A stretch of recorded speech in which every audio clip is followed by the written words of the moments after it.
నారా లోకేష్ ని టీడీపీ అధ్యక్షుడిగా నియమించాలన్నారు బుద్ధ వెంకన్న. ఇది తన డిమాండ్ అని తెలిపారు ఆయన. పార్టీని డిమాండ్ చేసే హక్కు తనకుందన్నారు. చంద్రబాబు సీఎంగా ప్రమాణ స్వీకారం చేసిన రోజే లోకేష్ ను అధ్యక్షుడిగా ప్రకటించాలన్నారు. అలా చేస్తే పార్టీ మరో 30 ఏళ్లు బతుకుతుందన్నారు బుద్ధ వెంకన్న. అచ్చెన్నాయుడిని మంత్రివర్గంలోకి తీసుకోవాలన్నారు ఆయన. 100కి 100% అచ్చెన్నాయుడు గారు పెద్ద మెజార్టీతో అక్కడ గెలుస్తున్నారు. ఆయన 100కు 100% చంద్రబాబు నాయుడు గారి మంత్రివర్గంలో ఆయన ఉంటారు. ఇవన్నీ కూడా నేను అనుకునే, ఎందుకంటే మంత్రివర్గం గురించి నేను మాట్లాడకూడదు. చంద్రబాబు నాయుడు గారిని మేము రిక్వెస్ట్ చేసేది కూడా అచ్చెన్నాయుడు గారికి మంచి కీలకమైనటువంటి బాధ్యతలు అప్పచెప్పమని.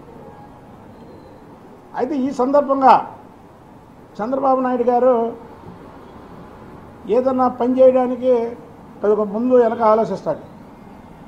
మేము ఇక్కడ ఉన్నదంతా కూడా ఎస్సీ బీసీ మైనార్టీ చెందినటువంటి వ్యక్తులవే.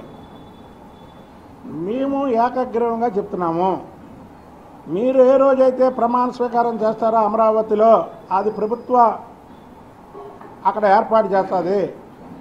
దానికి ఆపోజిట్గానే పార్టీది ఒక వేదిక ఏర్పాటు చేసి అదే రోజు నారా లోకేష్ బాబు గారిని పార్టీ అధ్యక్షుడిగా అనౌన్స్ చేయాలి.